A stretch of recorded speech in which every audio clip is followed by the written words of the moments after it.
Hello. This is the Main Event podcast made by musicians who love football, talking about NFL football, specifically Detroit Lions football. I'm your host, Main Event Mike, along with the producer, Russ Wayne, in the house, ready to celebrate 3 Lions victories in a row as the Detroit Lions beat the New York Giants 31-18 on the road to start a 3-game winning streak and bring their record to 4-6. How about them Lions, Russ? Yeah, I'm telling you, we're drinking a little bit more of the Kool-Aid week by week every time you stringing these wins together. So I'm feeling good. Keep stacking them like the coach says. Stacking them. So that's 4 wins on the season, 3 in a row. They beat a 7-2 New York Giants team. They trounced a New York Giants team. And what's your initial reactions? What's the first thing stands out or the first thing that comes to your mind when I tell you about this Lions victory? Well, I would have to just say that the Giants they're only big in Europe. I thought in the back of my mind that we were going to win the game. I mean, we had talked about it off the camera a couple of different times just because of the matchups, but I didn't think they were going to win in the way that they they won, because that 18 is even a little deceptive because they did get, that touchdown kind of in garbage time at the end of the game. And, I look at that as like padding your stats at the end of the game.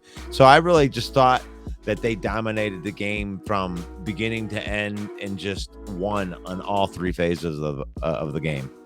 Yeah, Detroit, they did roll in this game, but it wasn't without its issues, right? I mean, Daniel Jones still threw for 340 yards and ran for 50 yards, threw a touchdown, but he also threw a couple of interceptions. So there was some bend but not breaking on the Lions' part. They did give up 3 touchdowns.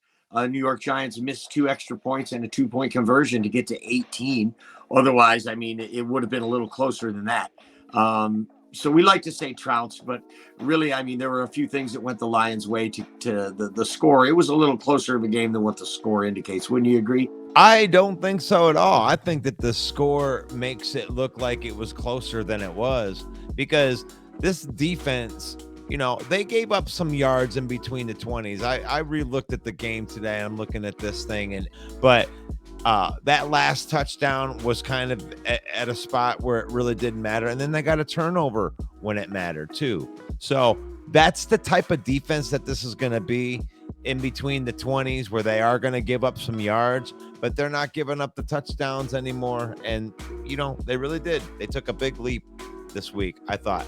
The bread and butter of the New York Giants is running the football. They're the number 1 running team in the league, or right up there in the top. They have arguably one of the league's most premier running backs in Saquon Barkley. And the defense, I mean, that's obviously the story of the game, is the defense, right?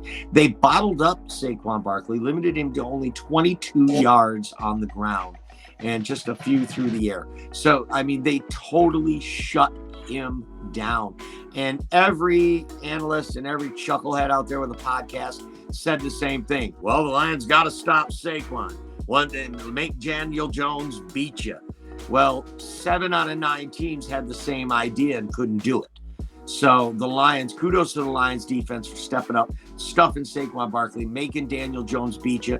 And as good as he was, I got to admit, Russ, I have a lot of newfound respect for Daniel Jones. I've dissed on him and thought he was a terrible pick on draft day and all that. But man, Danny Dimes was looking pretty good in that game in some aspects. If they were to put some help around this kid, he could be real dangerous. What do you think of that? Yeah, well, I mean, Danny Dimes looked like Danny Dimes. I mean, I don't know. You said our secondary suspect. So, yeah, we've made a lot of average quarterbacks look good this year. So right. I'm not going to agree with you totally on that one. But we did bottle up Barkley, and he is missing. So if you see him, can you please have him call the show? Oh, Saquon, you see. Anyway, yeah, absolutely. They bottled him up. and this defense was definitely the story, because this is the third game in a row now. They've started playing good, and it's no coincidence that that's a 3-game winning streak for the ball club. So definitely a lot of big steps there by the defense. Taking care of business. Now, I know the Daniel Jones. Now, wait a minute. I don't want to say Daniel Jones. He's no Geno Smith. Oh, okay. No, not Geno. Okay. As long as we're clear there. But I did have some newfound respect for him, and same as with Justin Fields the week before. I mean, these guys really took it to the Lions. They just didn't get a lot of help from the rest of their team, and had they gotten some help, maybe the Lions hadn't come out of there with a couple of these wins. It's very possible. So just trying to be realistic there.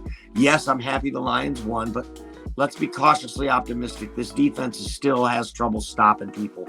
Well, you say between the 20s, but Seattle never stopped between the 20s. They kept right on going, rolling it up on us. So definitely the young players starting to gel on this defense. What's that?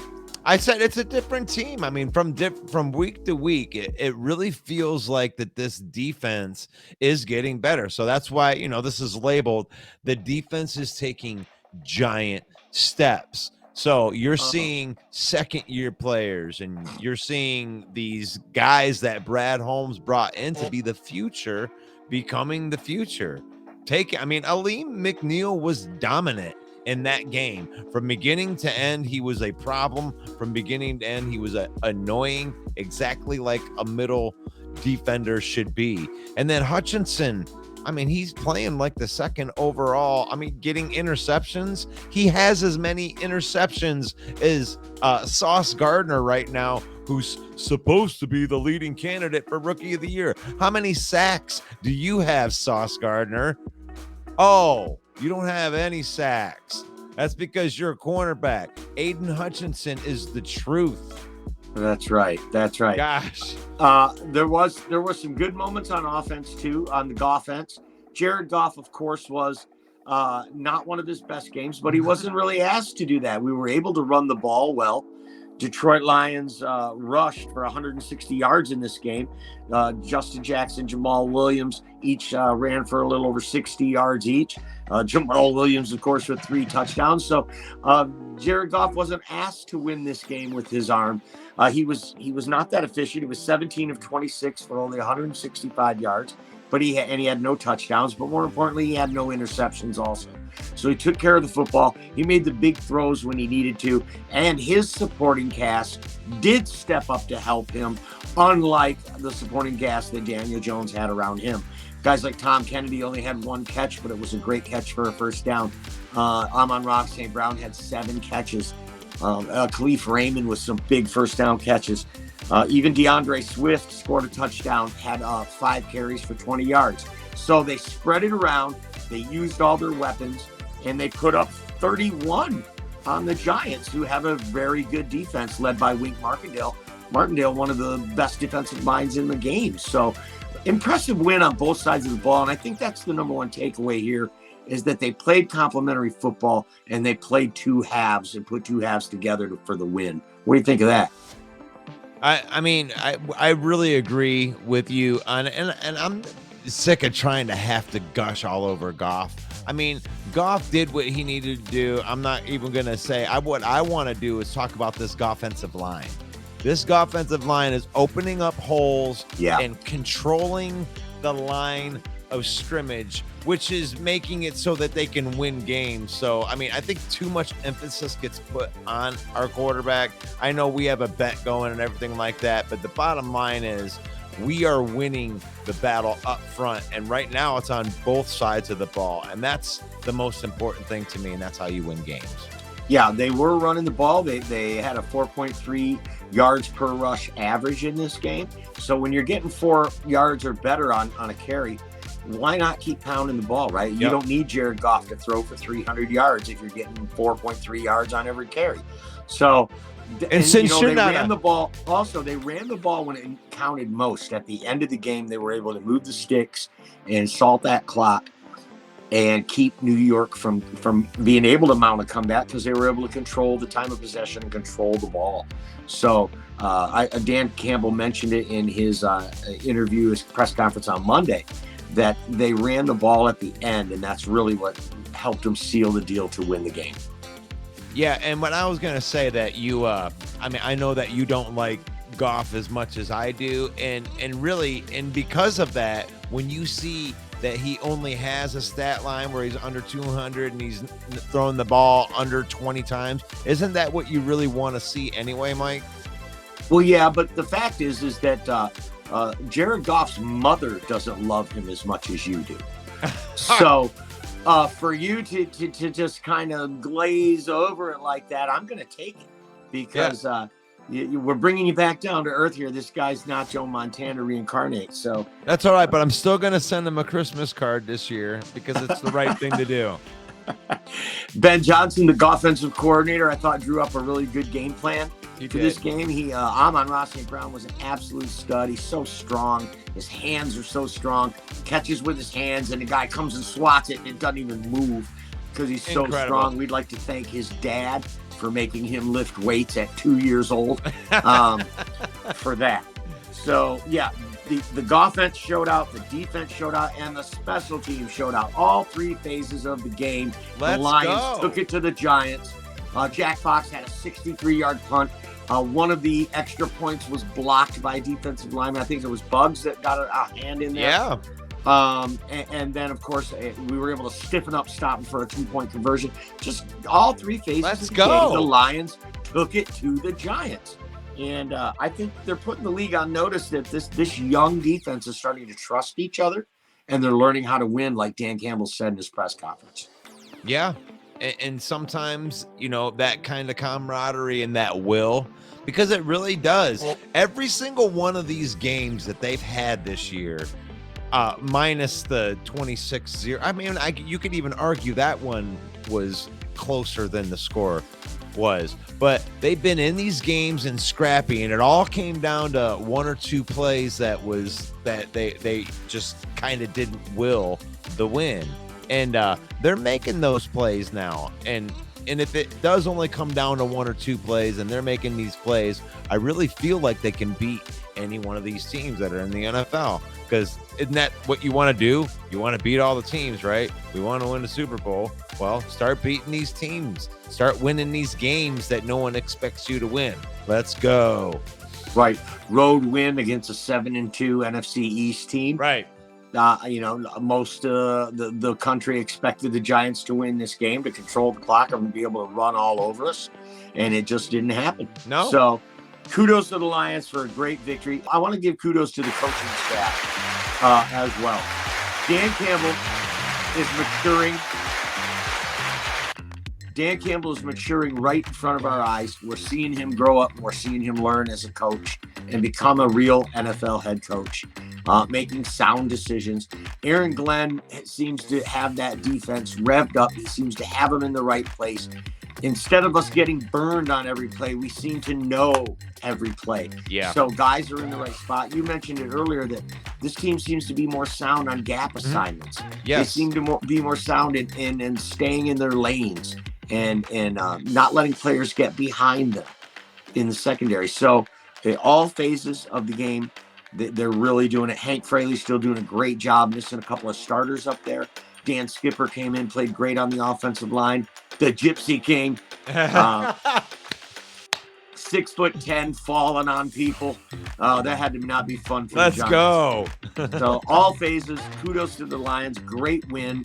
Any last thoughts before we put a bow on this game? Well, I mean, I wanted to comment on the coaching. It's like over the course, and let me put the caveat of this is like, I understand when you're 1-6 that you're going to get some criticism on the coaching, but for all of the criticism that we gave them throughout while they're learning, they even fired one of their guys where I really didn't think that it made that much of a difference. Like other people said, I just think that they had to fire a guy because somebody had to be held accountable. And these young kids just had to learn that, and they would have learned whether Aubrey was there or whether he wasn't there. These guys are starting to gel. So the coaching staff deserves credit for the strides that they've made over the last couple weeks. And we want to just see the growth keep going and going. Yeah. Dan Campbell made some good decisions. not going for it on fourth down, taking the field goal when it was there, playing the field position game at the right times, trusting his great punter, and it paid off for him. And hopefully he's learning from this. Kneecap off. And we're on our way to having a real coach, and I love that. So that's it. New York Giants fall to the Detroit Lions 31-18 at MetLife Stadium. But there were a lot of standouts in this game, and it happens to be a lot of Brad Holmes draft pick players that really stood out. Aiden Hutchinson, as you said, he had 3 tackles. The Detroit Lions actually hit the quarterback 10 times in this game. Yeah. Aiden Hutchinson had, as you said, an interception, a fumble recovery. He was also all over the field. He was getting double teamed everywhere, taking up 2 guys, which allowed some of the other defensive players to play well, like Aleem McNeil. Definitely a standout for me, Aleem McNeil. Talk about that.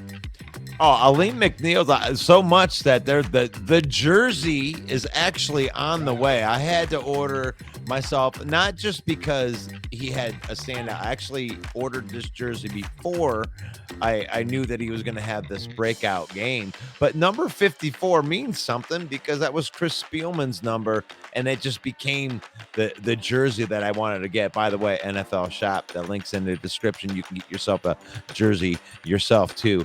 But Aleem McNeil was the jersey that I wanted to get. I thought that my son would get Jeff Okudah, but Jeff Okudah got injured. But Aleem McNeil was a guy that stood out to me as a guy who took the step at 320 pounds. He's got twitch. He's got pass rushing ability. I really thought he took a good step forward. So that was my standout guy for sure. His best game as a Lion, don't you think?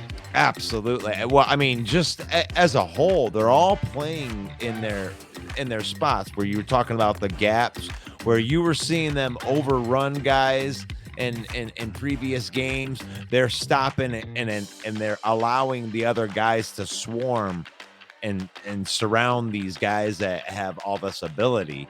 Right. That's how you have to do it. You have to make sure that you stay in your spot, because if you over pursue, well, there's the hole that they're going to go through when they juke you.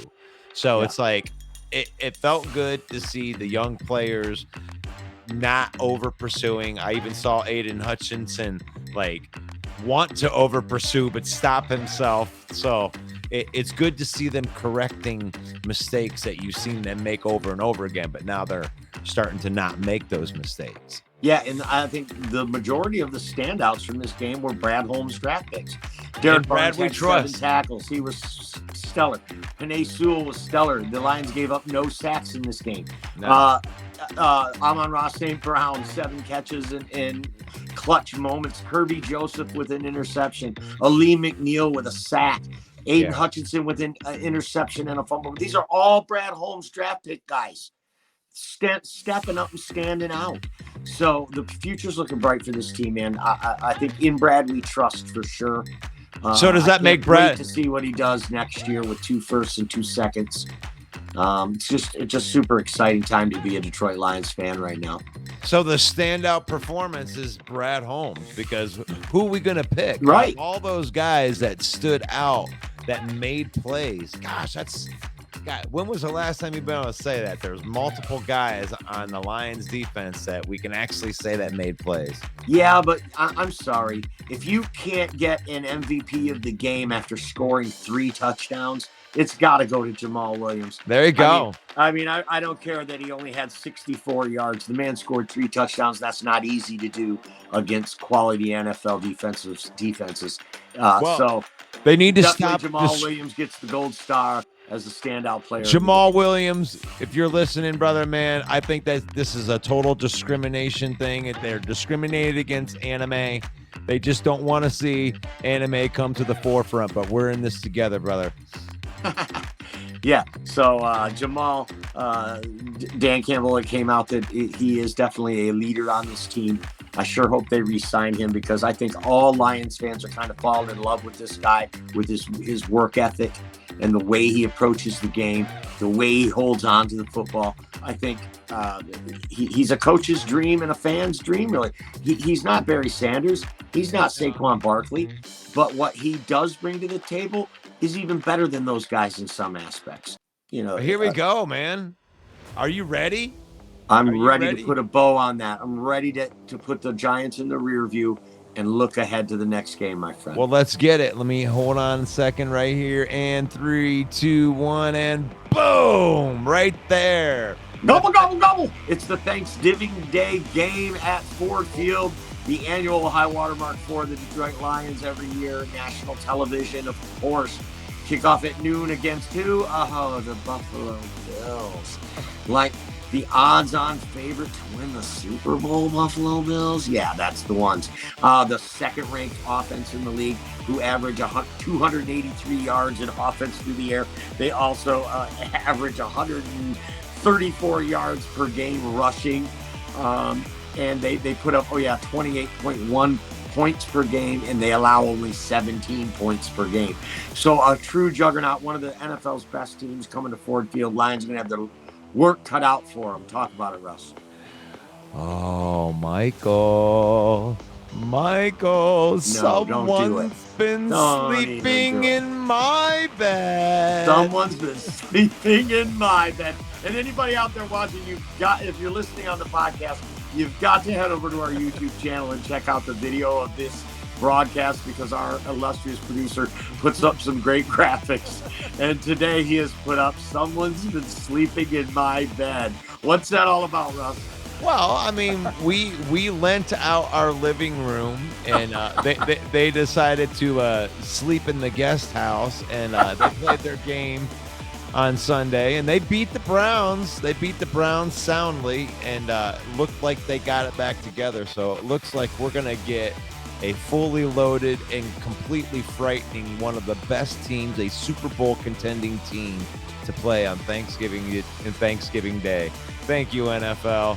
Thank you. We love playing the best team in the NFL right in the middle of our streak. Buttholes. So the 7-3 Buffalo Bills come to Ford Field for the Lions.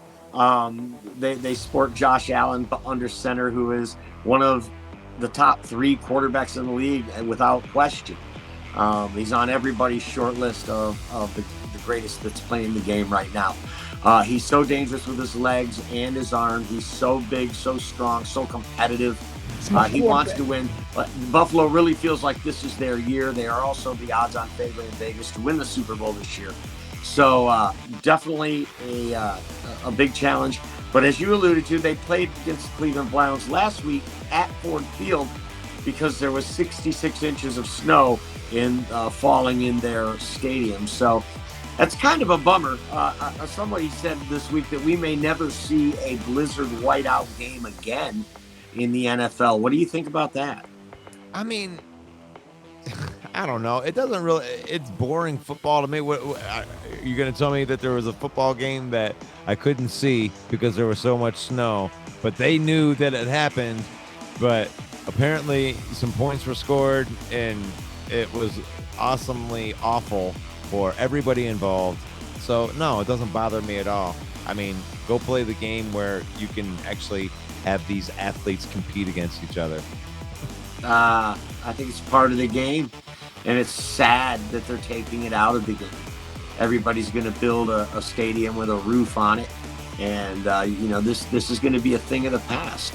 It doesn't make for exciting TV, like you said, and I think that's why the league is trying to sweep it under the rug. We've seen this happen every year for the last 3 years. Some weather-related incident has caused them to flex a game or caused them to even reschedule a game for another night.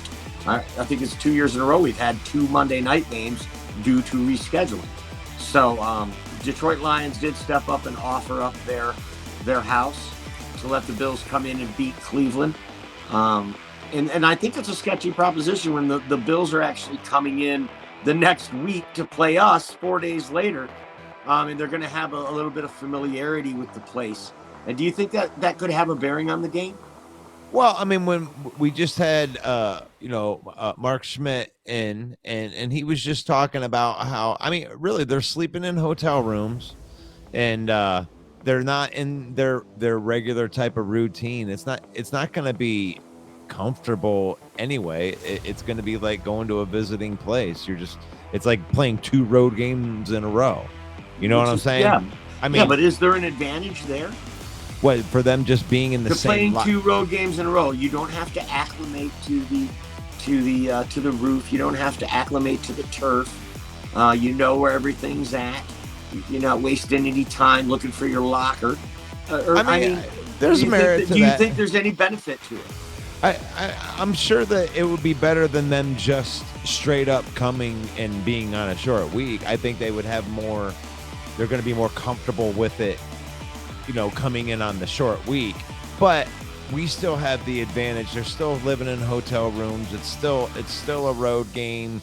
I mean, maybe a little bit. I'll give them a little bit. Well, we talked to a former player yesterday. You alluded to it a second ago. Mark Schmidt, former Detroit Lion, who's now Buffalo Bills insider. We talked to him on the Monday Night Main stage yesterday.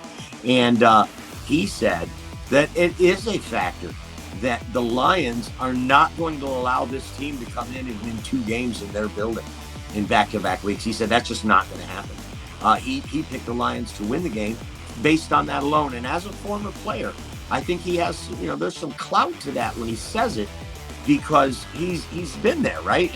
And he knows that how prideful these guys are. And that, to us, that might not seem like a big deal, but to these players, that might be really huge and might be a determining factor on how hard the Lions play and if they can pull up this upset.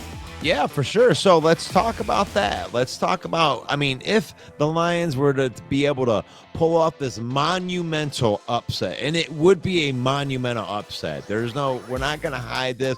We're not going to be, I'm the biggest homer in the whole world. And I'm telling you right now that I picked them like at the beginning of the season to lose this game. There's a homer part of me that picked them. I picked them on Monday night, but the real me on the inside is scared to death of this game, even being the big homer that I am. So the keys, what would be the keys in a scenario that the Lions could win this game, Michael? What would be the keys to winning this game? Well, I think a key in this game is that Jeff Okudah will not be playing. Our best cornerback, our best cover guy, is not going to be in the game. And so a key to winning is, are we going to be able to stop Stephon Diggs and Gabe Davis, 2 excellent receivers that Buffalo have, without our best cover guys? That's going to be key, because looking at it on paper and you look at the stats, it seems to me that Buffalo should be able to have their way in the passing game. The only thing that could stop that is if the Lions can get a pass rush on Josh Allen, make him uncomfortable, and force some bad throws in some key situations. Other than that, looking at it, it looks like it's going to be nearly impossible to stop this passing attack from Buffalo with the personnel that we are going to have on the field on Thursday. Well, I mean, I can agree with that. That's frightening. I'm thinking of Stephon Diggs. I have him on my fantasy football team, and it's been a very, very good year, to say the least, because this guy appears to be, I mean, pretty much unstoppable. You're not if you give Josh Allen any time. So to me, the keys to winning, for one, is the offense has to control the line of scrimmage, and they need to be able to run the football and take possessions and keep that stud quarterback on the sideline looking all dumb-faced. Number 2 is they need to get pressure. Like those cornerbacks are not good enough to cover NFL wide receivers, let alone 2 of the best.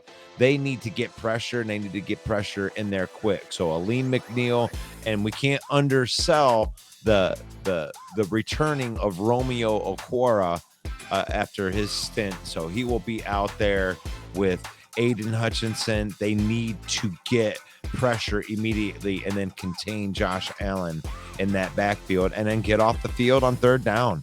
I mean, they're the best 3rd down team in the NFL.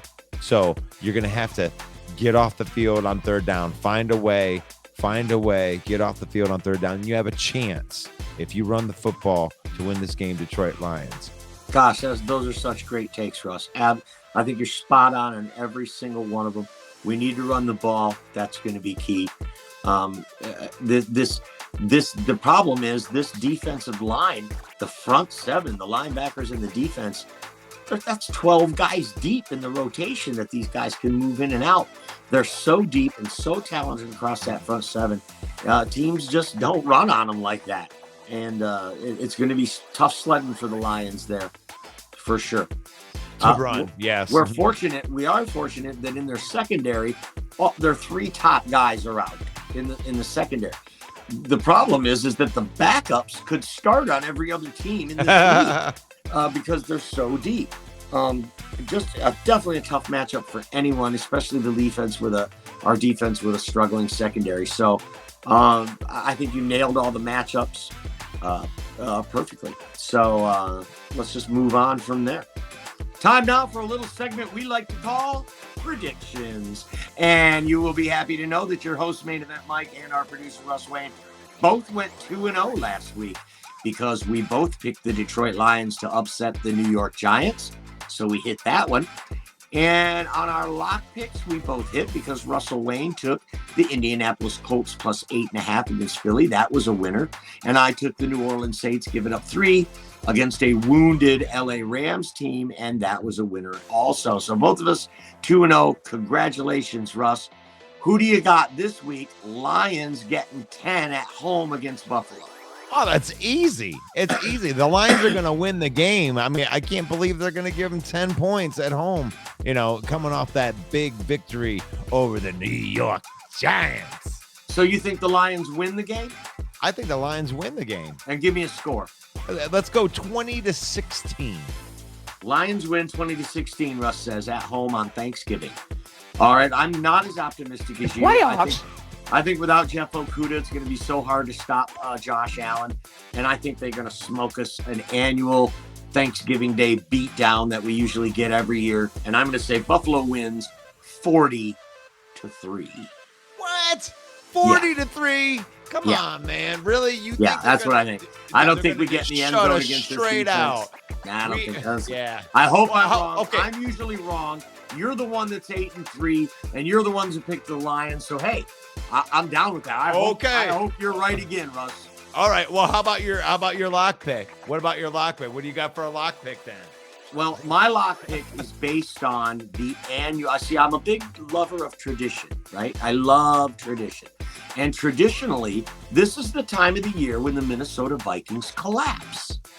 And I'm expecting that collapse to continue after that incredible game they played against Dallas where they were beaten. What was that score? 40-3. Yeah. I wonder where I got that from. I see what you did there. See what I did there? Yeah. So I am going to take the New England Patriots because they're getting 2.5 points against the Minnesota Vikings. So I'm going to take the points this week, which I rarely do. I usually give up the points, but I think the Vikings are going to melt down. So my lock pick is New England plus 2.5 on the road in Minnesota. Oh, okay. Well, you know what? I just think that I just don't like you right now. So, you know what? I think for my lock pick, just because I think that you got that little kind of. Why don't you like me? Because you got that little condescending attitude about the Lions. Oh, the Thanksgiving tradition is that we lose on Thanksgiving. So here we go. My lock pick is that New England. You know what? I'm going to go ahead and I have to lay those points, right? Yeah, you got to take Minnesota and give up 2.5. Yeah, I'll take Minnesota. I'll give up 2.5 points because New England ain't that good, and Minnesota's pretty mad right now that they just lost 40-3. So I think they're going to get it together. So give me Minnesota and let me lay them 2.5, and we're going to be all good. So you're just going against what I say. Is this because it's Michigan Ohio State week? Absolutely, dude. We're coming. What a Buckeye movie. You know how important this game is. We're talking Haley's Comet, baby. We're coming, and you're going to come to the Horseshoe, and we're going to talk about this. This is so important that we have to have an additional main event episode to talk about this. And we're going to air this episode right at 11 o'clock, right before the big game kicks off. We're going to talk a little bit about this Thanksgiving Day classic of this big blowout that you're talking about, 40-3. And then we're going to talk about what we're going to witness in this Ohio State versus Michigan, the classic. This is the longest going rivalry in the history of sports. Let's go, Mike. Yeah, I can't agree more. This is the game of the century. And this is what you want, right, between these two teams with this rivalry. You want them both undefeated. Yes. Last, scheduled game of the year. This is for all the marbles, really.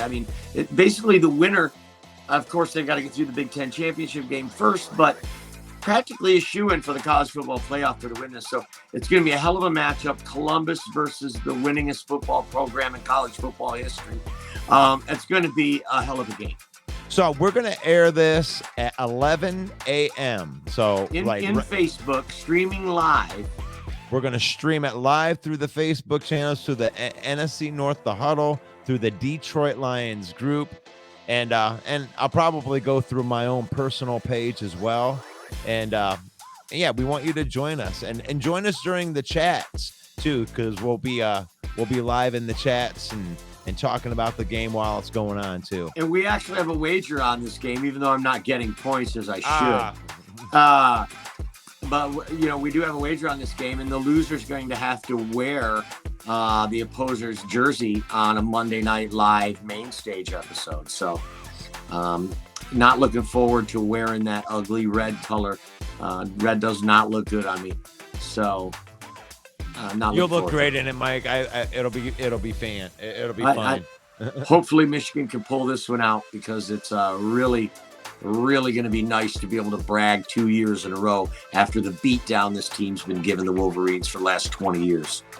What an important game for just the rivalry in general. Yeah. To come to. And anything more than anything else I like is the rivalry to be a rivalry. That's one thing that I'm just really hoping for more than anything, that it is a close game, and at the end of the game both teams have a chance to win, and that it is rivalry worthy. Right. So there you have it. Buffalo Bills coming to Ford Field. Lions beat the Giants. Wolverines and Buckeyes on Saturday. We're going to be broadcasting live on Saturday at 11 before the game, so jump into Facebook and check that out. As always, check out our podcast. Go over to our YouTube channel, and you can find that at Main Event 365 on YouTube. Smash subscribe, like, and share all of our content. For the producer, Russ Wayne, I'm Main Event Mike, saying good night. God bless everyone. Peace out. One Pride.